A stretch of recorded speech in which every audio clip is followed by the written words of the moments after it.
The United States men's national team lost again. We take a deeper dive into USL's promotion relegation plan, and we get to know the soccer district of Westchester, New York. That and more on Monday's Morning Kick Around.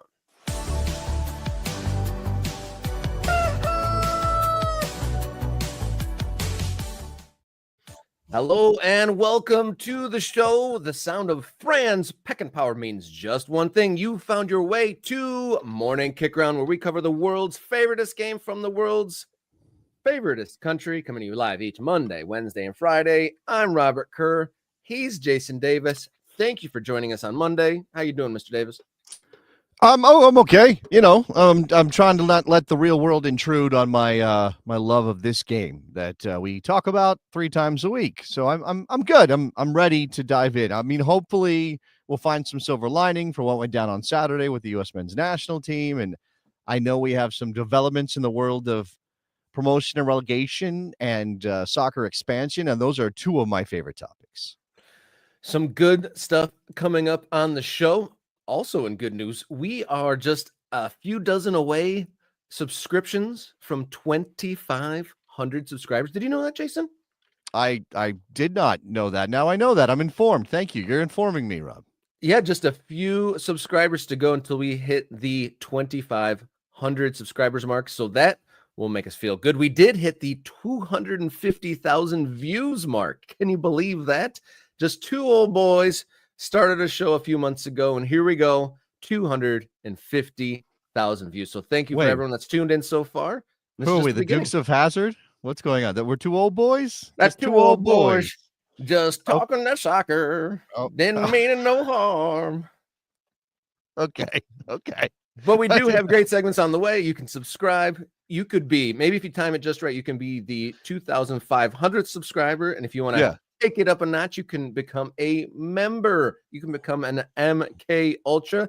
We've been adding to that and some of the perks of becoming a member. For just $3.99 a month, you join the Morning Kick Around Discord channel, which includes great conversations on local, national, MLS, international games. So great place to have some soccer chats there. You get early access to videos. You get bonus videos and priority commenting on the screen. So lots of benefits, and you make this show grow. Just $3.99 a month to do that. You can also support outside of the YouTube sphere with coffee.com/morningkickaround. There you can name or donate at any price you'd like to. You can find us on social media at mkickaround on X, Instagram, and Blue Sky. I think I was told no less than 6 times over the weekend that we need to be doing TikToks. So okay. All right. Let's tick and talk. We need to grow an extra I'll do the wing to the building. And then you can even write us an email. We got another nice one over the weekend, morningkickaround@gmail.com. Thank you for sending in those. And also, we're a podcast, so search Morning Kick Around for us as a podcast. And special note, Spotify, you can listen to us as a podcast with our video alongside. All right, we talked about our great segments. Let's get to them. Let's kick off Monday with some long balls here in Morning Kick Around.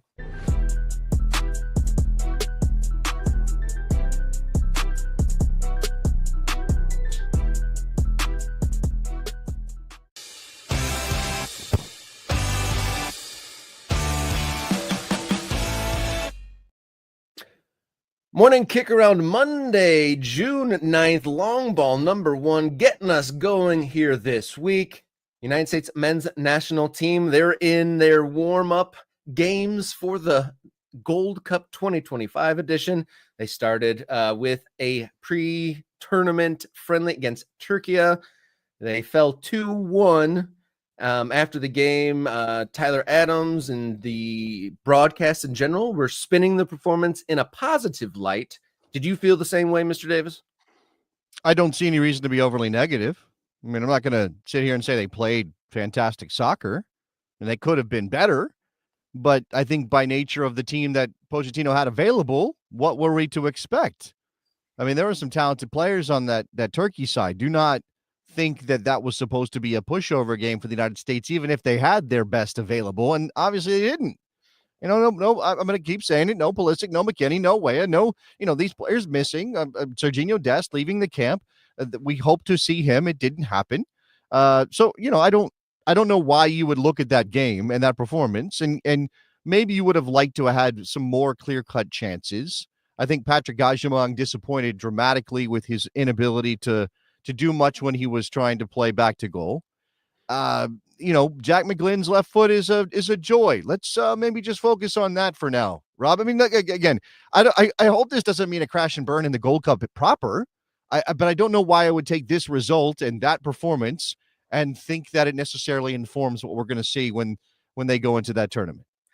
Yeah, it wasn't overly negative. I mean, I thought it was amusing. As most viewers may know, overseas, I support Liverpool. And last week, some Anfield watching sort of Twitter accounts came across the analytics of one Jack McGlynn. And there were some funny tweets like, how is no championship team, or someone found this Jack McGlynn. He's American rarity with his skill set. And then when he did score that banger right at the beginning of the game on Saturday, there was a lot of like, I told you so's coming from that bubble of the Twitter sphere, which I thought was amusing. But to your point, Turkey, no pushovers, obviously. And one of the rare opportunities nowadays that the men's national team gets to play a European squad with the Nations League and all that. This is a rarity to face like kind of a completely different approach than a CONCACAF team. And it was kind of interesting to see that mix. Obviously, not the final product on display, but great to see Jack McGlynn. He can still shoot with his left foot.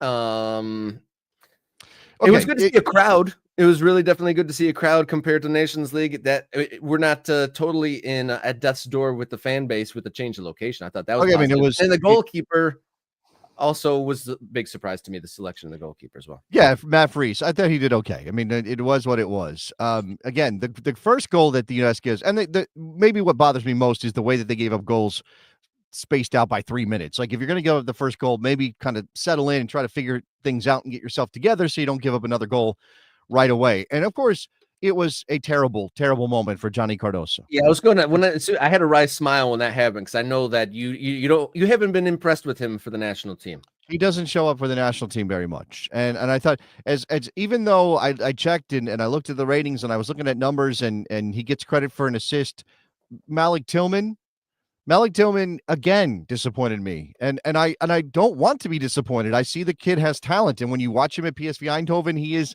very, very good. He had an incredible season in Holland, but for whatever reason, it doesn't translate. He plays negative when he should be playing positive.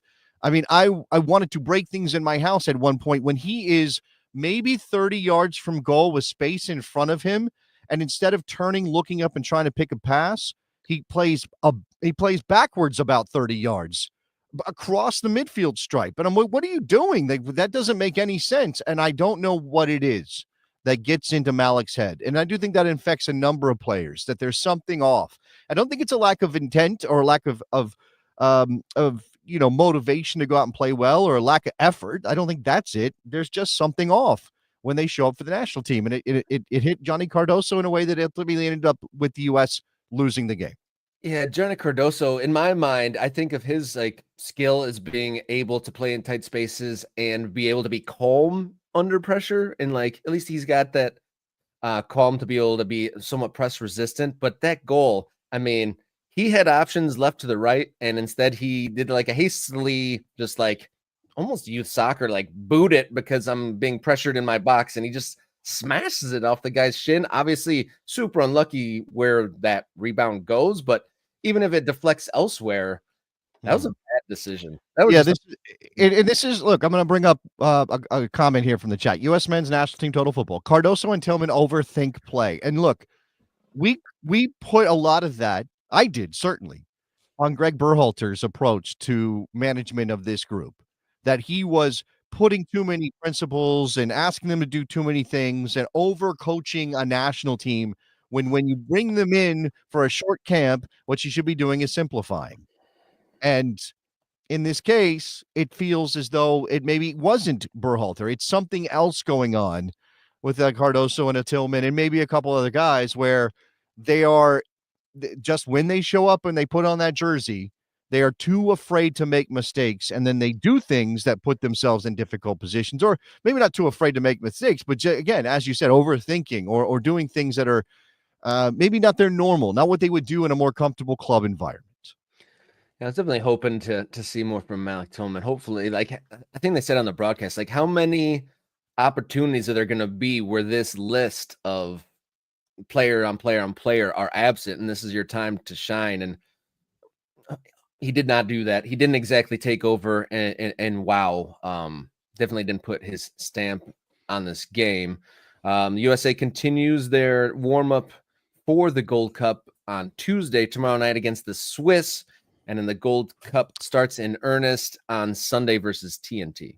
Let me mention that the Swiss played Mexico on Saturday and beat them 4-2. So Switzerland looked good against what everybody would probably agree is the best team in the region right now, with the U.S. having stepped back. So, yeah, or, maybe you want to give Canada their flowers. Sure, they lost that Nations League final, though, and I know they won. They beat Ukraine. They also scored 4 goals, I believe, in that match. So, right now the United States is not looking great as a favorite for the Gold Cup. But because it's an experimental squad, Rob, I think we have to keep the context in mind.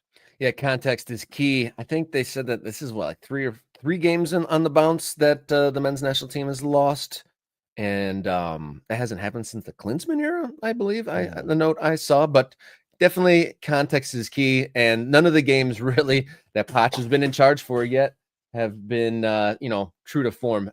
My cat's jumping around, going crazy, knocking stuff around over here, so forgive the interruptions there. But yeah, Gold Cup starting on Sunday, playing Switzerland. So a tough test in the lead up. So we'll see what happens against European competition before the Gold Cup starts.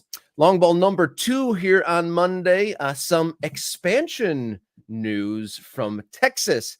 Atletico Dallas in talks to play at the Cotton Bowl, as well as the training facility called the MoneyGram Soccer Complex, working on a 3-year licensing deal to play there. So if this all plays out, I mean, is this going to really, make FC Dallas step up their game and ingratiate themselves more to Dallas, or does this add competition, or where does this put that landscape, or is this a totally different thing? Why does your mind go immediately to that, Rob? Why does your mind go, oh, what does this mean for FC Dallas? Like, why is that the first thing you think? I'm just curious. Because FC Dallas is probably one of the teams I'd say, I don't think I'm treading on dangerous ground when I say they haven't maximized the Dallas area as far as soccer terms, right? I mean, do they pack the rafters? I understand that they're renovating the stadium, which shows that they're still investing in the team, but I think it's, I don't know, common knowledge in the MLS circles, I think, that Dallas doesn't maximize what they have. So there's a new team moving in there. Does it challenge them? Okay, but I think this is unfair to the USL Championship, to answer a question from member Nate in the chat. What league? USL Championship. I think this unfortunately takes the focus off the USL Championship at Atletico Dallas and moves it to the MLS team in the market. Yes, FC Dallas doesn't do enough to capture attention in the Metroplex. They chose to set up camp in Frisco, right? They chose to suburbanize themselves. That's what FC Dallas did, and they have doubled down on that stadium. While we're watching the Chicago Fire bounce around the Chicagoland area and now have plans for this incredible stadium, which has a lot to go before it's done, and we hope it all happens, and it's a great location, the South Loop and all of that. FC Dallas is like, nah, we're cool in Frisco. No, we're outside of the focus of sports fans in Dallas, but we've got our little area here. We've got our territory, and they lean into the youth soccer that is massive in Frisco. And as you said, they're renovating. They took the National Soccer Hall of Fame into their building, so they're taking that responsibility on. I mean, this is what this is I think how the family there, the Hunt family, thinks about soccer. They're not necessarily in it to maximize the market. They're in it to invest in the game, be a custodian of the sport. That's something Lamar Hunt was all about when he was alive. So, you give credit to Clark and Dan and all of that. As for Atletico Dallas, and I'm fascinated. I hope this doesn't lead to either one of these teams suffering and therefore having to close up shop, because we don't need more dead soccer teams in America. So I am watching with some trepidation to see what Atletico Dallas can put together. Now, the first thing they did is announce their name and then give us this thing, which is their badge, Robert. This is the Atletico Dallas badge. I don't know if we talked about it already on this show. We should have. It would be a massive oversight if we didn't. But as far as I can tell, there is no name, no geographic information. There is only a snake fighting a wolf, which makes me wonder which house from the Game of Thrones this is supposed to represent. Or, I mean, it is, this is a choice, Rob. This is metal, is what this is. Hey, I mean, we don't want to have the same rehashings of the same traditional stuff, right? It's not a circle badge. It doesn't have the NASL ball with the star on it. It doesn't have a lot of the tropes that new teams often have. But if you were to see this, would you be like, boom, Dallas, that's the one? That's you'd be like, somebody, has, likes fantasy and soccer is kind of what this makes me think. But John Stark, speaking of which, isn't Stark a Lord of the not Lord of the Rings, but a Game of Thrones? Game of Thrones. Yeah. So the House of the Bleeding Wolf or something like that. Is that what we're gonna go with? So again, when people look at this, do they see Dallas, as you said, like wolves and snakes? I think that's a rattlesnake too, if I'm checking the tail there, if I'm identifying my snakes correctly. And you know me, huge snake guy over here. It looks like a rattlesnake. So wolves and rattlesnakes. Yeah, those are North Texas. Is that what that is, Rob? The Cotton Bowl aspect of this, and there's some history, right? There's some Cotton Bowl soccer history. Producer Jenny was reminding us the Dallas Tornado. Now that's a name for a soccer team in Texas, the Tornado. Dallas Tornado played there long time ago. The NASL 1.0 era. We've FC Dallas, I think, as the Dallas Burn, played in the Cotton Bowl for a little while. And right now, so they'll have a ground share situation. Dallas Trinity, which is a USL Super League team, plays in that building. So that's so it's already inhabited. I'm curious as to what the attendance and the reception has been there, and if that has any sort of correlation with what this team might produce if there's already a tenant there. Because I was going to say, new team, big football stadium. We've seen that situation before. Wait, look, there's one thing that this does is check a 15,000 seat box if indeed Atletico Dallas wants to be a USL First Division side. And we're going to talk about the USL Pro Rail plan and some of the elements of that, because we have some new reporting from our friend Jeff Carlisle of ESPN that we're going to dive into. But maybe this is partly that. I mean, I'm sure they would love to build their own stadium. And I do think that you and I need to do our due diligence here and reach out and maybe find a way to talk to the people behind Atletico Dallas and learn what their plan is. We're going to talk to a guy who just launched a pro team in New York here in a couple minutes, Westchester SC in League One, USL League One. So he'll maybe give us a sense of what it's like to go from zero to professional soccer outfit in a major metropolitan area. Westchester is not trying to eat off the same plate as NYCFC or whatever, but they are in that market in a way. And again, this is a Dallas. They're setting themselves up as Dallas. They want to play in that big stadium. They don't have another stadium plan. Is this something they can catch fire with in town? It is. It'll be fascinating to see if this gets going. And look, they got the training facility plan. This is Garland, by the way. I think that was supposed to be where this is, but I guess they're going to play. I don't know where the Cotton Bowl. I need to check on the geography of the Cotton Bowl in the Dallas metropolitan area. Yeah, I was going to say, is Cotton Bowl any less suburban location compared to the other Major League Soccer team? We were talking about them being suburban based. I guess I spoke out of turn a bit. I don't know if the Cotton Bowl is any more centralized at all. It does look like, it's in Dallas proper. It's a Dallas address is the Cotton Bowl, as opposed to, again, this Garland thing. And I think we had heard because we did a USL expansion video where we were just catching up on sort of all the movement. And I know people are in our comments on a regular basis telling us, Boise's doing this, and here's the plan, what happened to New Orleans and things like that, things we mentioned. So I believe we talked about USL Garland, and we were like, oh, this is going to be a team in Garland, Texas, which is a suburb of Dallas. It is, I think, a little closer to Dallas than Frisco is, but it's still a suburb. And yet here they are now lining up the Cotton Bowl to be their home. and calling themselves Atletico Dallas instead of saying Garland. So again, I don't know how this positioning works. So maybe we need to talk to those people over there and see if they'll give us some insight as to what they think is possible for a USL Championship team, potentially a USL Division I team in that market. Yeah, definitely reach out morningkickaround@gmail.com. Probably the easiest, most direct way to get a hold of us for anyone involved in Atletico Dallas. Moving on to long ball number 3 here for Monday, June 9th.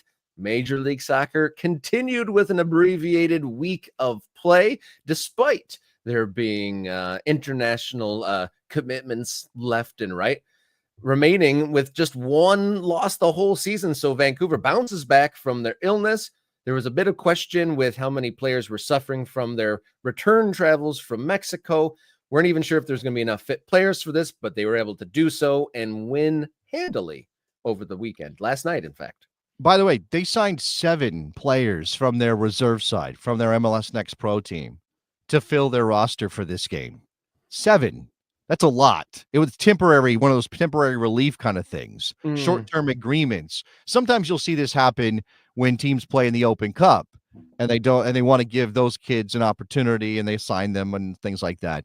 So they signed 7 players from WFC2, Whitecaps FC2, for this game. And you're thinking, okay, they're missing a bunch of players for international duty and illness. There's no way they beat the Sounders, right? Oh, they beat the Sounders 3-0. Now, it helps that the Sounders picked up 2 red cards. Nuhutolo sent off in the 52nd minute and John Bell in the 55th, so just 3 minutes apart. Both of those red cards for denial of a goal-scoring opportunity, Rob. So both those players caught trying to pull players back after they had gotten beaten.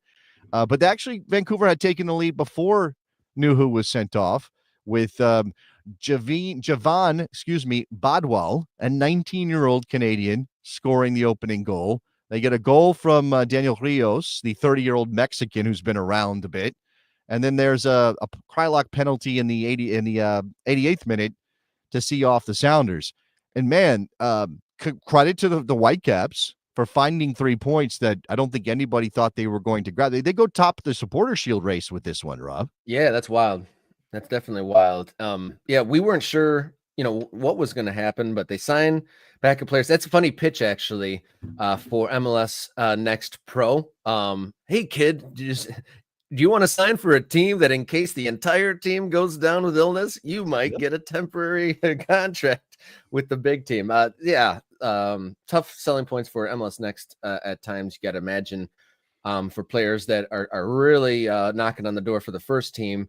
But Vancouver, their only loss after 16 was when their internationals were gone during the Nations League a couple months ago. But 10 wins, 5 draws, 1 loss for the Vancouver Whitecaps. And we were talking about them on the offseason about, it's going to be terrible. They're going to get sold, this and that. And here they are, the Supporters Shield leaders here in June. That's wild. Unpredictable MLS there. Yeah. I mean, it's worth pointing out. This wasn't the only game, obviously, on the MLS weekend. We did have some other games, and Rob, I don't know what to say about DC United. They were missing a bunch of players too, right? They were down some key players, but again, the Whitecaps shorthanded, signing 7 kids or 7 players from their reserve team, go and beat the Sounders, and DC United at home gets absolutely rocked by the Chicago Fire 7-1. And I think, and by the way, Tom Barlow with a hat trick in that game. Tom Barlow, once upon a time, sort of the Brian White replacement, I think, is maybe the way. I don't know. Yeah, a little bit. Both those guys, Red Bull players, right? And it was like, I don't think there was a lot to separate them in terms of who they were with the Red Bulls. And obviously Brian White goes to Vancouver and becomes a star and is now a U.S. men's national team player. And Tom Barlow is playing for the Chicago Fire and getting a hat trick against DC United. By the way, I think I think those were his, he doesn't have a ton of goals for the Fire. Let's just say that. And now you've got a situation where the Fire have been beaten by giving up 7 goals this season and scored 7 goals in a win. Where are they? Where are the Chicago Fire at? I mean, is that a thing that's ever happened before? Is that a thing that's ever happened before.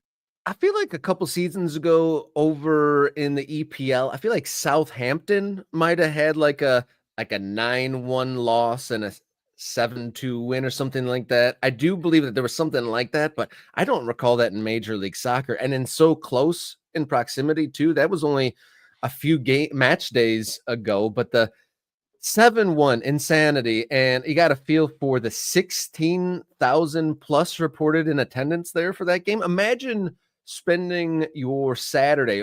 I mean, probably a day out for a DC United game is probably a significant portion of your day dedicated to this game. And you are just punished from minute 8 it started all the way until 90+1. So it wasn't like, it was a bad half and we, solidified in the second, but it was from the looks of things pretty miserable from the get-go. You're wondering, okay, this is the tension now. Is DC United the kind of club that excuses away this result and lets Troy Lesesne continue because we were missing a bunch of guys or, well, whatever, international window? Or are they a club that says, okay, that's enough of that? And I like Troy Lesesne, and we've talked about the connections between USL and MLS, and it would be great if USL really became a proving ground for coaches that can move into the Major League Soccer ranks, and Troy Lesesne did that. Now, he had to go to the Red Bulls as an assistant in between his stint in USL and being a head coach in Major League Soccer. But he did sort of, earn his stripes in the USL Championship, and it doesn't look like it's working out all that well. Crispy Do 44 said we lost 9-0 to Man U and then won 9-0 to Leicester.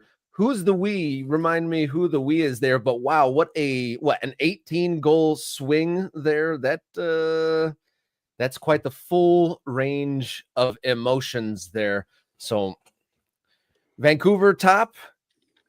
Chicago Fire, that's like the shrug emoji, all in one soccer club there. So an abbreviated, I mean, we can get to why are they playing during the international windows, but that's probably a topic for another segment. Perhaps. But if you're watching this and you don't have the button underneath the window that says subscribed, hit that button now. We are creeping up on 2,500. We could even hit it during the show if a whole bunch of you subscribe now.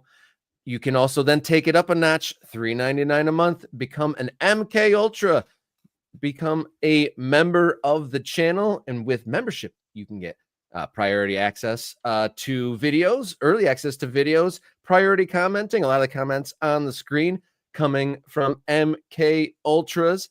You also get access to bonus content. So members are watching this, haven't seen it yet. We have a bonus video up there. We go down the memory hole and review the eventful Gold Cup final of 2011, a fun bonus video for you there. And then on top of that, you can, do super chats or thanks or anything. Donate however you wish right here. If you want to take your donations outside of the YouTube sphere, you can do it on coffee.com/morningkickaround. You can do a one-time donation or schedule something customized at your level preference. Crispy Do confirming that was in fact Southampton 9-0. But they didn't win. No. They lost both those games. Oh God! By giving up 9 goals. Both of those were losses. That's how bad they were. Rob, you were looking for a silver lining. I was looking for silver lining. Sorry. An 18 goal to the negative of the goal difference, much different, and my apologies. And I'd love to send some band-aids for the hurt experienced with 9-0 losses. Whoopsie. And going back to the admin stuff, would we get to, if you want to follow us on social media at MKickaround, X, Instagram, Twitter, and write us a note, morningkickaround@gmail.com. As we wait for our guest to join us, do you have any other comments on why it's such an awesome idea for them to become MK Ultras, the ones in the audience right now? We're doing a hard sell job in order to fill time as we wait for our guest today. Yeah, sure. I mean, We do have a lot of things planned. We do want to grow the channel. We want to be a place to continue that conversation of what it takes to bring all of our bring all of the soccer culture that we want to American soccer. And obviously Pro Rel is a part of that story. Expansion in various markets is part of that story. I mean, if nothing else, Rob, we're boosters of American soccer, right? We want to see it grow from the grassroots all the way to the top level. And I know there's a lot of debate over how we do this and ideologies. So probably fair to say that there are ideologies in American soccer. Rob, is that a fractured ideologies? I'd even fractured? Are we are we ideologically, are we a very split, very polarized American soccer country? Is that right? Is that a way to look at it? In a sense. Shout out to Angus becoming an MK Ultra. Way to go, Angus. Good stuff there. And yes, I think that we are fractured a bit. I mean, at least divided. I don't know if we're against each other, but we all kind of have our own avenues of attention. You know, a lot of folks watching the Mexican League, a lot of folks watching stuff overseas, people that watch only MLS, people that refuse to watch MLS, and people who watch the local soccer. So there is a lot of different avenues, and we're kind of, trying to address them all, all the soccer stories from across the world, internationally and locally, and we present them here, boosting the American soccer conversation. So we got our guest, Mitch, in the house. So we're going to come right back in just a second with Get to Know Your District, Westchester, New York, right here on Morning Kick Around.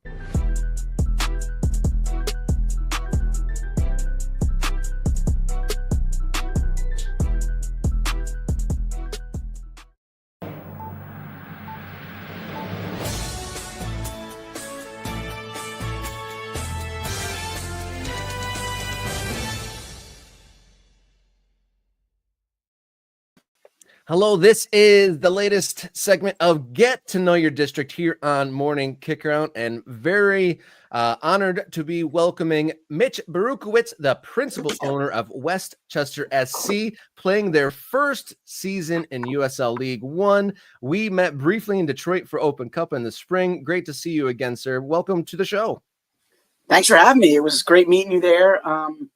This first year has been quite the adventure, and visiting and traveling with the team and really getting to know the other teams, the other owners, players on other teams, and just seeing the environments has been an incredible journey. And meeting you was great as well. What an environment in Detroit behind the goals, the good food situation.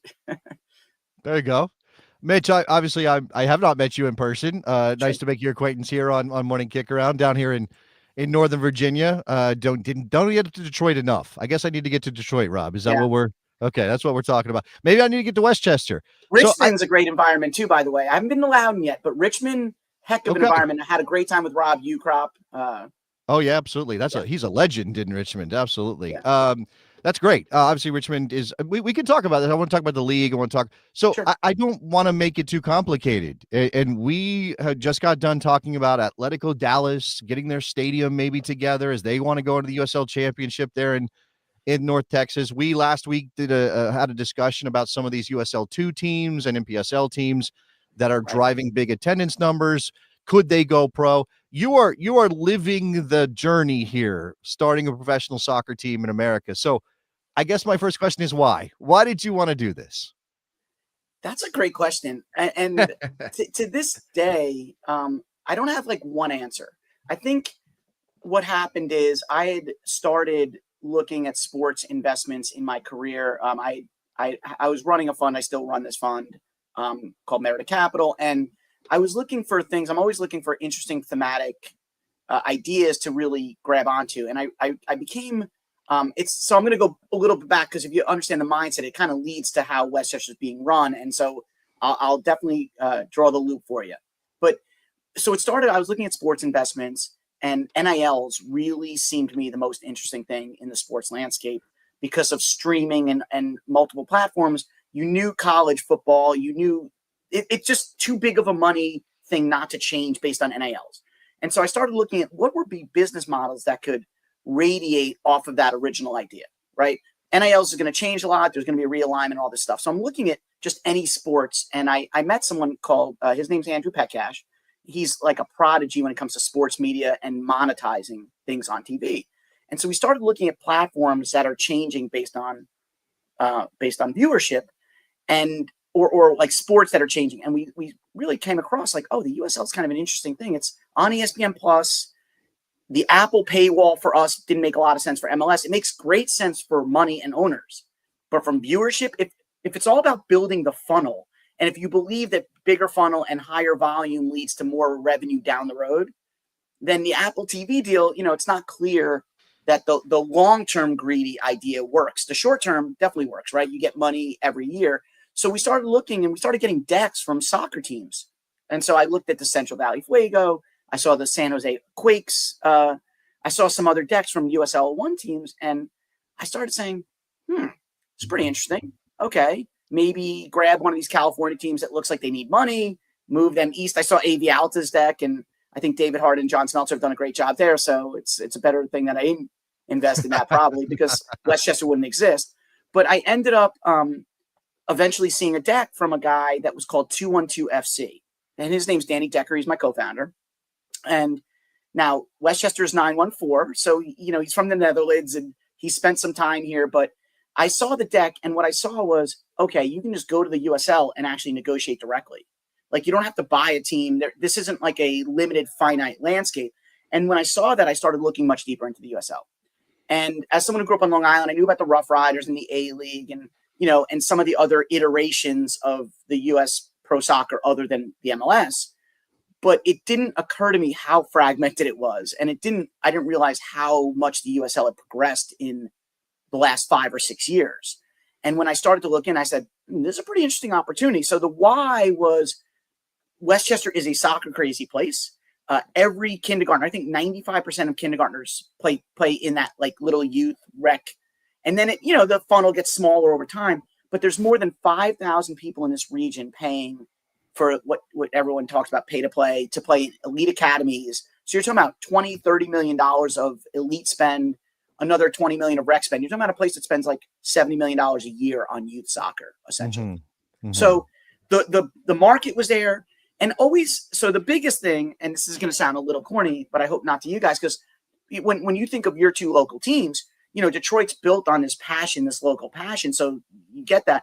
I look around Westchester, and it was always about beautiful communities that were adjacent to each other and were kind of rivals. Like, who's the best community in Westchester? Who has the best schools? And the football teams. I'm in Rye. Ryan Harrison is one of the best rivalries on ESPN, like in high school, and 15,000 people come to the high school football game in towns that don't have more than like 10,000 people, right? So these are big rivalries, but it never felt like anything was unifying Westchester. And in soccer, it felt like everyone plays it. There's a pickup game on every field in the summer nights, whether it's adults. And it just felt like, man, it would be amazing if one thing from a sporting perspective could unify. Everyone in Westchester complains, I have to go to New York City. I have to go to MetLife Stadium to watch football. City Field's kind of a hassle. Yankee Stadium is a mess getting to. It just felt like nothing's easy. And if you could create something that's convenient and affordable and community focused, the base is here. And, 10 years from now, it feels like it would unify and create this imagery of people to rally around. And I just felt like if I could do it the right way, if I could rally the right people around me to do it the right way, it would be the most incredible thing ever. So, in a jaded, by the way, in a landscape, in the shadow of New York City, in a jaded place where everyone, so that also that juxtaposition of big city swagger, but trying to do something grassroots in the shadow of it. Yeah. It's a challenge, like, what are we here on earth to do? Right. Yeah. Yeah. So you're about 3-4 months into your maiden season there in Westchester. Yeah. So for those not familiar with the area, Westchester is a suburban region outside of the city, correct? It's the northern, when you leave the 5 boroughs of Manhattan, of New York City, the first thing you hit is Westchester County. So where I sit, our players practice 12 miles from like Midtown Manhattan. Mm-hmm, mm-hmm. I mean, we're closer than the Red Bulls are, way closer to New York City than the Red Bulls. And NYCFC obviously is in the 5 boroughs, so that counts, New York City. Right. So far here, just a couple months in, you've had probably half a dozen to a dozen home games. Like, have you seen the seeds of you're trying to unify and have something for the entire community of Westchester to rally around? Is there seeds of that vision coming to the fore yet? That's, by the way, an amazing question that you should ask everyone, because you see it in different gradations as you start. So you have a fan fest. We launched very quickly. I think it's important to go a little bit into how quickly we did not speak to the USL in any way, shape, or form until November of 2023, right? And they told us there's an 18-month ramp from when you start building it, and you should think about 26, maybe even 27. And I showed them. So by March, I had an academy under contract to acquire. And we had a stadium deal with Mount Vernon because there was a brand new stadium that had been built here. Luckily, if without that stadium, there's no chance we're on the field this year. So because we launched so quickly, the awareness was like, are you a youth club? Or, people in New York people everywhere are busy. And in these lives with social media and stuff. So no one knew what we were. And so it took 8 months to really even get through to just basic level soccer, youth soccer. We're a professional team that's coming. But no schedule, no players, you've got nothing to show people. So the level of investment from the community was slow and halting at first, I would say. So we really didn't launch till November or December of 24. So you have a 4-month ramp, right, to get everyone aware. And I can't emphasize enough that in a population dense, you think, there's 500 kids playing soccer in 20 different towns everywhere. Yeah, but they have to invite you on. You can't just show up. If you show up and start doing guerrilla marketing, it's a good way to annoy the community, right? And we've gotten some calls about flyers on windshields. We're doing some old school stuff to really build awareness in a unique way. But what I would say is the first game we had, the Jägermeister game, was our first home game. Actually, technically, we played the New York Pan-Cyprian Freedoms in the U.S. Open Cup at home. 30 degrees, raining, and we still had 2,500 people, and it felt like, okay, this is good. It was a Wednesday night, not a great time for your first game. You have a week ahead of time where you can advertise. So we were like, okay, there's seeds. People were excited. We sold a ton of merch that night though. The next day, and we'd done pretty well online. We have a good, we have these retro things, and we're trying to be good with the merch, but we want our jerseys, which one of them is behind me, to be very simple and classic. Okay. There's a pattern in them, and we have the golden apple on the sleeve. We try to do little throwouts because the golden apple is Westchester's nickname. But so what really felt, and I can't say this more genuinely. This last Saturday, this game we played, first of all, great game against One Knox, was the first time where I really felt it was the first night game that was on the schedule. And 4:00 games are tough. In this area, it might be population dense, but you may have to travel an hour with your child for soccer. So we lost all the academy and all the travel people because it's very hard to have a 4:00 game, and you're running around all day, and then it's let's go sit in 80 degrees and watch soccer. So I would say that this was the first time where we had it felt like we're onto something now. This felt sustainable and exciting. We had a band from Denzel Washington School of Arts. Denzel Washington's originally from Mount Vernon, where our stadium is. So they came out, they played before the game. They played in the stands with our supporters group. The supporters group is growing 20% every week now. So it felt like a real environment.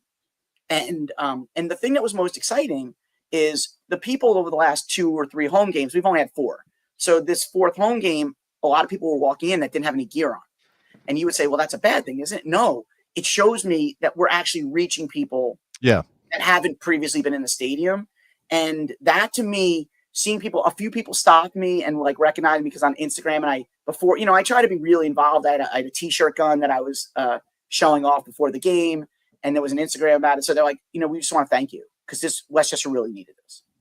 And that, to me, is worth all the challenge and struggle. And the last 8 months have been tough on my hair, the gray and the balding, and on my, they say sports and health keeps you young, but you can get aged in this game too.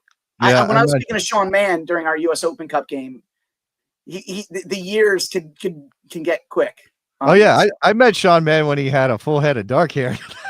No, just kidding. I don't think. Yeah, it's this light brown now. If he's gonna hit just for men, he's got to go with the medium to light brown. Yeah. Look, Mitch, that's all incredible stuff. We can obviously hear your enthusiasm with this, and the fact that you've ramped this up as fast as you have is incredible. I mean, as somebody who has been only on the sidelines as a as a talking head, as a radio host, as a soccer watcher, I am always a little trepidatious. I don't want to see clubs come and go, and I'm obviously rooting for you. I guess because we're going to lead into a conversation here in a couple of minutes on some news. I got to ask you about the pro rel part of this, because when you started looking at decks, I don't think pro rel was on the table, and now here USL is at least sketching out the possibility of bringing it in. What does that mean for Westchester SC potentially? Yeah, it's amazing. So I am writing something right now that I hope to release on LinkedIn. In my previous industry, I used to take these, like, I wouldn't say non-consensus views, but I like to flesh out the contours of what I think are important issues. And I think ProRel, I'm going to lay out a piece how ProRel will directly and indirectly begin to chip away at the pay-to-play system in the United States, and in fact, will probably end it. So I'm going to draw that logical loop. I'm obviously putting some pressure on myself because I've been only writing it in little pieces, but I'm putting public pressure on myself to get it done because I think it is the question everyone wants to know. It's like, what does ProRel really mean? And to me, it does a few things. Number one, everything I say with respect to the MLS and stuff, to me, the MLS is the ultimate risk-taking enterprise for people who believe in soccer in the United States. And so there shouldn't be any shade. They can all these things can live. And in fact, if you look at every other country, they live in 5 divisions, 6 divisions, right? The Wrexham story is probably the best example. But what makes those things sustainable in a place of 350 million people with a lot of migration and other things and foreign populations that are here that love soccer, and Americans who have grown to really love a game that it's 2.5 hours, it's a defined, it's become beautiful. It's not like the old like NASL, which is like aging stars. Like there's a lot of good soccer being played in the United States. So anything I say, it's not a shot at the MLS, even unintentionally, right? But ProRel brings the narrative storylines that United States fans of everything, of sports, love. Why do people want to watch like The Last Dance with Michael Jordan? They want to see the behind the scenes because it's an incredible narrative of a person who clearly could achieve great things, but also had a lot of stuff going on behind the scenes, right? That narrative is what gets sports fans excited. Like, are people excited about a Columbus versus FC Cincinnati game in Wednesday in the middle of July? I don't know. But it seems to me like the TV numbers bear out, right? Apple paywalled it. Numbers aren't good from new subscriptions. Like the deal may make sense. So clearly there has to be some narrative storylines. And ProRel, there is nothing greater than jeopardy and advancement in any sport in the United States, right? You win the championship of the NBA, you got to do it the same way, the same thing again, but you don't have any jeopardy. So I think what you're going to get is you're going to get these teams like Westchester that have a hyper-local base of people. You're going to get academy systems that feed that hyper-local base. So a lot of the players, instead of traveling 3 hours playing on MLS next pro team, they're going to stay local. So you're going to get more hyper-local connection to the players, and then you can watch that player move up level by level. And then you get transfer fees. And then, so things will start to change the economic calculus. But what ProRel really means to me is it brings jeopardy and it brings an incentive to every owner to advance his team, to have his team ready to play every year. Fill the roster with good players, which means better players, that it's like upstream swimmers become the best swimmers, right? ProRel will create this impetus, this race to create better systems, efficient systems, better academy systems, better curricula. So when I look at everything downstream, I'm not sure if this is what you were asking, Jason. So I'm just going through how I think of this. ProRel from a professional perspective means better soccer, more storylines, better narrative. I think more interest. I think there's an analysis that 35% of the people that aren't interested in soccer will be interested because of the jeopardy and advancement. I think there's a whole huge calculus, but most importantly is what it means it sets off a huge virtuous cycle of U.S. soccer to me. Okay. That phrase is definitely one I want to be true. So I'm gonna be interested to read your piece, Mitch, because virtuous cycle is something I think we want to see happen in American soccer. Yeah. Yeah, it's amazing. Yeah. Your Westchester SC side next up against the aforementioned AV Alta, another home game for you. One last thing before we let you go. It's a long season ahead, all the way till October. The USL League One season goes. When you're sitting there reflecting back, what do you want to have had happen? What's that season one goal? Well, right now, the part that no one can prepare you for is the results, right? The losses hurt. Especially if you've been following our results a little bit, we've been I think ahead in every game but the DCFC game where we tied. We tied with a great strike in the 79th minute. And for a few minutes there, Robert, it looked like we were gonna. It from 79th to 85th minute, it felt like you guys, were on your heels, and ultimately you guys pulled it out. You have a good team this year. Loudon obviously is doing great, but the goals to me are really like, first of all, winning the games we're ahead on, because we are going to maybe break a record and drop points. So that's that aside. But the real goals is to set the reason we rushed to do this is because we felt like to Jason's point, we felt ProRel was coming quicker than other people predicted because the USL seemed so intentional in their discussions with us about it. And by putting a Paul McDonough and a Lee O'Neill and a Jeremy Olimbaugh, three really competent people in charge of that effort, to me showed a direct intention. So my goals are to build the community in the way, because when you do it quickly, like we don't have what Hearts of Pine had, where you have 5 years and you can do a focus group on your jersey. It's amazing what Gabe and Kevin have done there. I mean, all the new owners have really done a good job. I think in League One, like the standard for the new teams has really been pretty high, which is great for us, right? We have, budding rivalries and stuff, but the real goal is to uphold our end of the bargain, right? To build a community, to harness the energy, the soccer energy in Westchester, and really be a good steward of the community for the USL, right? That's why I'm writing this piece. I think the story needs to be fleshed out about ProRel. It really needs to be explained what this could mean to U.S. soccer. And it's a little bit ambitious for me to do it as new, but I think actually someone with new eyes who's going through it and hasn't lived under like 12 or 15 years of like building and grinding away to build it, because it feels like the USL is in a much different place than it was when, 3 or 4 years ago even. So when you look at that, like when we hear the stories of the old USL One, they got, and you hear from like Greenville, like they were there at the beginning, what they went through to sustain. We don't have those challenges, so we can focus more on like building. And I think the goal is to really harness the soccer energy and community, make, 20,000 of my closest friends who are going to join me 17 times a year, on a summer night, to maybe have a beer, watch some great soccer, cheer, even cheer on the other teams. Like, it's good soccer. It's getting beautiful. Like the USL, I think people are shocked at how good the quality is. That's one thing I've heard from people who thought it was going to be like minor league. They are blown away by the quality of the soccer. So to me, building those, some hometown people like JC Obregon and Connor McGlynn and the Powder Brothers, like elevating the local elite, but also really harnessing the community and having more of those conversations about how Westchester needed this unifying force, and how not traveling, 2 hours to watch any professional sport is a better thing. So that's for me is the goal. All very exciting stuff. And Mitch Baruchowitz, principal owner, Westchester SC, thank you for detailing the creation and the adventure of this first season. Thank you for sharing it with us here on Morning Kickaround. All the best moving forward. Thanks a lot. We'll see you in July, Robert. End of July, we got you in Jaeger again. So yeah, definitely reach out before that, and we'll have to connect again. Right. We'll update you how this season is going. Thanks for having me, guys. Really Thanks, appreciate Mitch. it. Thanks, Yeah, Mitch. thanks, Yeah, and that brings us to the point. If you are watching this and you are a fan of a team, or you run a team, or you're creating a team, and you want us to detail it in a get to know your district or a big question type segment, reach out, morningkickaround@gmail.com. We want to be the boosters of American soccer, and giving a platform to teams like Westchester SC or a variety of the other ones that are emerging or maybe have a little bit of an establishment. morningkickaround@gmail.com. Do that and reach out. We'd love to talk to you. And if you're watching this and you haven't hit subscribe yet, do so now. We are just a few away from 2,500 subscribers. You want to take it up a notch? If you're already subscribed, become a member. MK Ultras is the place to be. You get access to the Discord, early access to videos, priority commenting, and so much more. Just hit that button below the window here. You can also follow on social media at MKickround.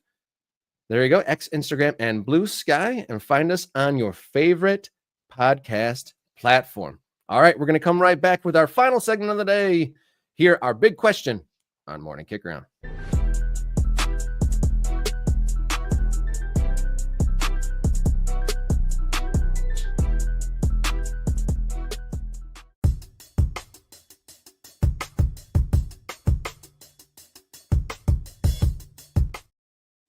Big question here on Morning Kick Around. It is Monday, June 9th.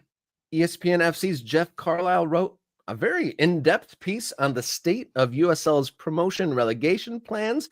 There's some further quotes from the president of USL, Paul McDonough, and a few other stakeholders. I know that's your favorite word, but there's some in-depth, some reporting here, some stuff we haven't seen before. So we're going to kind of break down, like checking in, where is the promotion relegation plan at a few months after its original announcement?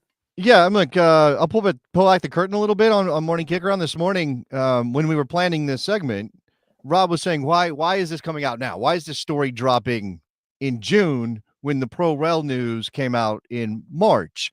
And I think that this time, the 3 months since the original announcement, gives us a different perspective on what this plan means, or what these intentions mean for USL. And Jeff Carlisle and I go way back, and he is absolutely an incredible reporter. And what he's done here is gathered a bunch of different perspectives on this, which I think is critical. Go read the story on ESPN FC, but I've got some clipped out portions that we should address from this story. This is, as you mentioned, Paul McDonough, the CEO of USL. He has been the face of this plan. He has been the guy who's been out there talking about this. In fact, we took a swing at him and didn't get him back in March. We may need to come back around and see if maybe we can get him on this show to talk about some things. No one felt as though we were gaining enough relevance. That is interesting. Basically, everybody involved in USL, probably mostly owners here he's talking about, were saying we're not growing fast enough, which is always the thing that particularly American business people cannot let go of. This idea we have to be growing at all times. Grow. The monies weren't there from sponsorship, tickets, and things like that. It's pretty tough to get the fans excited when the game doesn't matter. And obviously this goes to the heart of something about Pro Rel, which is that the Pro Rel plan instituting this possibility of either being relegated if you're in the top division, or promoted or relegated if you're in a division below that, makes every game matter more. I mean, and you know, of course, you could argue that they've already come up with a plan. Of course, Paul McDonough is going to say something like this, right? Now, it also does put some pressure on them to make it happen, Rob, because if they don't follow through now, Paul McDonough's on the record saying the games don't matter. Yeah. There's not a lot of coming back from that. I know, like, you kind of have to take that within a framework, but that is a hell of a quote to hear from the leader of your league, intimating that as is, the games don't matter. It's just kind of wild. I clipped out this as well. According to a USL spokesperson, among the report's findings, this is a report that the league commissioned, and there's the name of the group that did it. 21st, I think, is something like the 21st is in there. Among the report's findings was that implementing Pro Rel could potentially increase match day and commercial revenues by 15 to 30%. Although the spokesperson noted that, quote, the specific impact will vary depending on a club's position in the pyramid and its operational readiness to capitalize on new opportunities, unquote. So that rise in revenue would primarily be achieved through increased ticket sales and sponsorship. Basically, again, the games matter more. There's more sort of drama baked into any campaign. We'll get more excitement, which means more tickets, which means more sponsorship. This is there's a little bit of underpants gnomes thinking but I mean, I don't have the report in depth, right? I don't have every detail from the report. We only have what Jeff Carlisle is giving us through the people at USL. And I don't know, how much faith do you want to put in this report, Rob, and the 15 to 30%, which is, that's not nothing for these clubs. And we just talked to Mitch about this. This can be a big deal. Yeah, it could be a big deal. And it was interesting to see, just like in writing, I've heard a lot of like intimation, like, oh, this will be great. The surrounding areas, if like a small town team has something to root for, the tide rises all the boats, as that saying goes. But it's interesting to see from a business, granted it's commissioned from the people that want this to happen, but to see actual business revenues projected as a positive from this. I know that we talked about this a little bit before, how business and promotion and relegation weren't necessarily a net positive in the older thinking. That might have just been projected from Major League Soccer and the ownership models of that, you know, the jeopardy, you know, reduces their commercial viability. But it's interesting to see from the framing of teams that don't have promotion relegation now that are not are considering it, that it might actually be a net positive. And definitely, you know, business leaders want that positive. You want that grow, grow, grow. And there's actually something that people can kind of lean on and, you know, tap the sign like, oh, there's actually projections that this will be a positive thing. So kind of an interesting take. You don't always see the positive on the business sense written out like this. Well, again, yeah, it's a matter of context. It's a matter of sort of what was the position of MLS initially? How have they chosen to grow? What would ProRel do to them now with the structures they already have in place? And then why is that different in USL?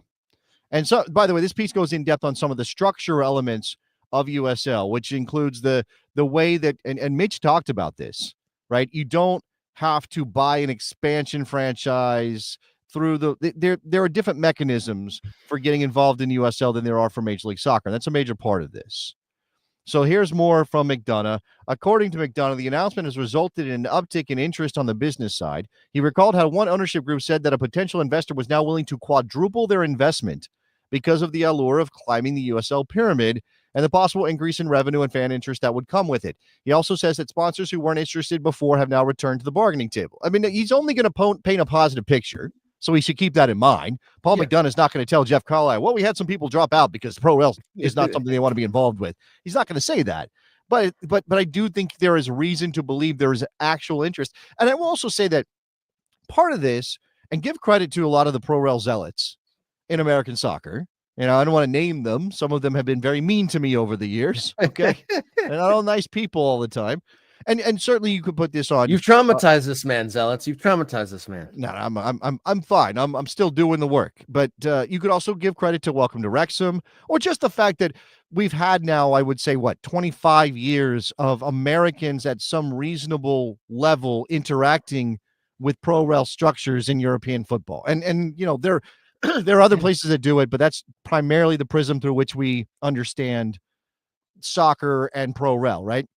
So as Premier League interest has risen, as more soccer has appeared on our televisions and on our streaming platforms, more people are just aware of what ProRel is. So now you have people, excuse my voice, you have people who are, oh, ProRel is cool because they see it happening other places. And maybe there's not as much, like the MLS owners weren't going to buy into ProRel because that was scary initially. But now we've gone far enough down the road as a soccer country that you're like, okay, well, maybe we can try different stuff and we don't have to be scared of it as much anymore. Yeah, it's not this big, scary thing that we have to explain to people between watching the Premier League, Ted Lasso, Wrexham. There's plenty of examples, and Sunderland Till I Die. There's a lot of examples and evidence on people's TV screens that's readily accessible that explains it. I feel like the general sporting populace that's engaged with soccer in any way understands what it is. And when I have conversations with people trying to explain, I have to explain what league Detroit City FC are in almost every time I have a conversation with someone outside of the bubble. And so those conversations are getting easier and easier. Like when I just bring up the concept promotion relegation, I looked like an alien for most of my life. But in the last couple of years, people were like, oh, okay, up and down. Yeah, that makes sense. It's been normalized to a certain extent. I would say that is absolutely true. All right, let's move on. This is also, go ahead. There was good. I'll let you go to the next slide because my point might be on that one. Okay. There is a portion. I kind of cut out a piece of this. So just know that going into this portion of the article, it's a discussion about costs. And you know, typically we think of, okay, if you go down, you need money to cushion your fall. We talk about the parachute payments that clubs get when they get dropped out of the Premier League, when they are relegated from the Premier League. And this is fascinating to me because McDonough outlines how it would be the other way around for USL in terms of promotion. He said, increased costs. When you go up into a higher level in American soccer, your costs go up, your salaries go up, all the things go up. So he said that there would actually be a reason for teams to get money, to get a boost of money from the league or from a collected pool when they get promoted, not when they get relegated. One concern about a pro rel system is that if a team gets relegated, it might close up shop due to plummeting revenues. But McDonough feels that because of the lack of television income, there's not a ton of that. It's not the driver of revenue in American soccer for lower divisions. Relegated teams won't necessarily see a huge drop in revenue, but rather promoted teams will need an infusion of cash in order to better compete in higher divisions. Quote, we don't want a team to get promoted and then get busted financially. That's our biggest concern. Because or don't invest and you just get absolutely murdered in the top in the higher level because you don't have the players for it, Rob. Yeah, and that's one of the things that people, poke holes in the whole concept is, do teams fall apart when their expenses go up, or do they get completely, have holes poked through them when they go down and the revenue drops? It's to make Don's point, it's different here, and the changes between one league and the next, maybe over time, and the pro rel system has success and there's more viewership, maybe that changes over time, but immediately there probably won't be that huge a difference financially, because I've heard it said basically the only difference between USL Championship and USL League One is the amount of money the owner puts in at the front end.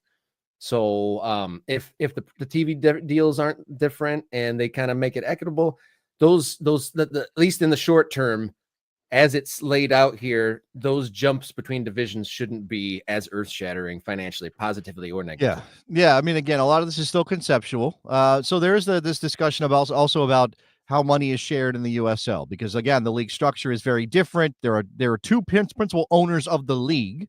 All the teams pay a fee, and it's actually in this section. Then there are media rights. The USL has deals with ESPN that ends in 2026. Mitch mentioned that. CBS, which ends in 2027. But whatever revenues they generate, very little of it trickles down to the clubs. Part of this is because the USL league office is also losing money, according to multiple sources. The rights fees aren't large enough to generate a tangible level of revenue for the clubs. So you don't get a lot of money from television. You're trying to keep the barrier to entry relatively low. I mean, this is why USL is attractive to some people, particularly like Mitch. Mitch isn't a billionaire running around with the ability to collect $500 million to buy an MLS team. So what can he do? Well, he can invest in a USL League One team that cost a couple $1 million to get off the ground. The lack of revenue sharing is also because the USL uses a franchise model. In addition to franchise fees, the teams pay annual fees to the league, the amounts of which go up as you climb the divisions. One source confirmed information in the league's FDDs that the annual fees in the USL Championship is between $250,000 and $287,500. Although, like franchise fees, each team negotiates that amount. Implementing ProRel is unlikely to change that agreement.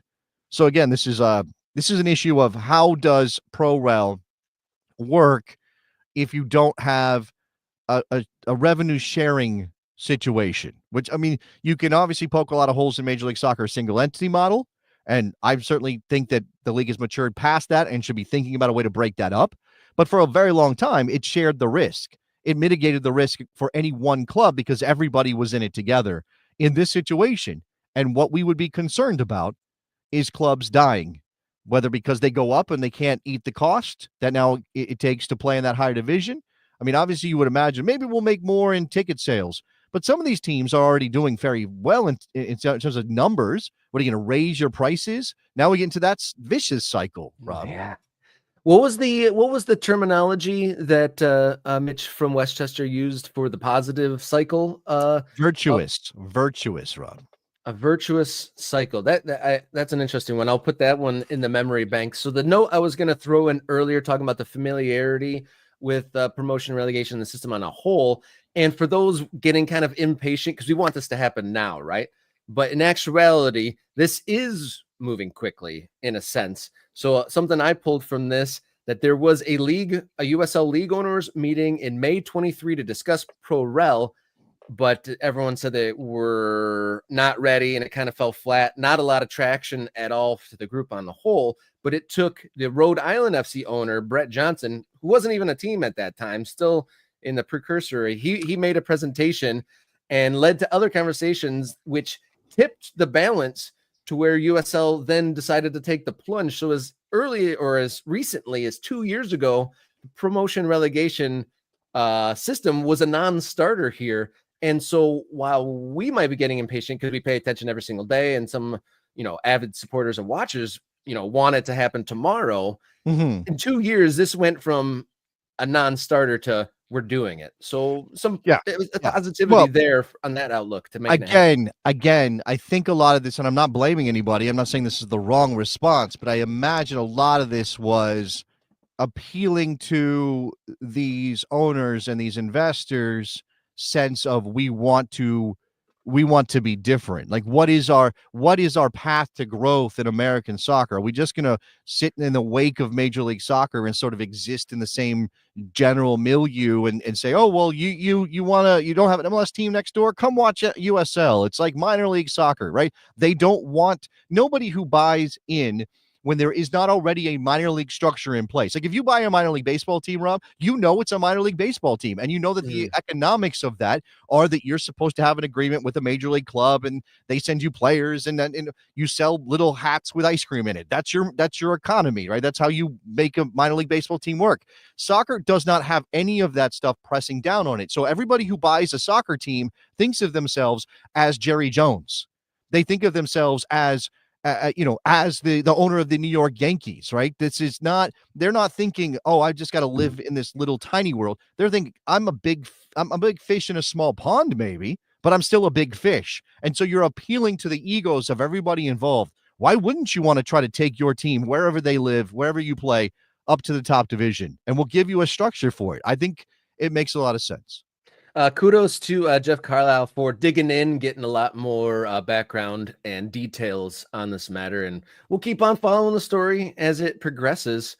That probably wraps it up for today's segments there, though. Correct me if I'm wrong, Jason, but if you're watching this now, and if you haven't hit subscribe, do so now. You can get on board the grassroots level of the program, ticking our way to 2,500 subscribers. Doesn't cost you anything. Hit the button, hit the bell. Hit the bell. That's a point. So our subscribers to viewer ratio could always go up. So hit that bell. You'll be reminded every time we go live and post a new video. Doesn't cost you a darn thing to subscribe, but if you want to help us more directly, hit that subscribe button, or a membership button rather, become an MK Ultra. With $3.99 a month via YouTube memberships, you can get early access to videos. We make bonus videos for you. You'll get priority commenting on each and every video, and access to the Discord, where there's already great conversations going on regarding local soccer, MLS, international men's team, all that and more. So just hit the button there. If you want to maybe support the show outside of YouTube, coffee.com/morningkickaround. You can donate at any amount you'd like, or make your own customized donation plan. Thank you to everyone who's donated on Coffee and become a member. We celebrated our first ever MK Ultra of the week last week. Thank you so much. Who's going to be the MK Ultra this week, Jason? We shall see. A little bit of intrigue, drama. But do something and become the MK Ultra of the week. Thank you to Mitch Baruchowitz from Westchester SC. Thank you to producer Jenny for helping us out as always. We will be back live on Wednesday with plenty more to talk about. So until then, everybody, enjoy your soccer.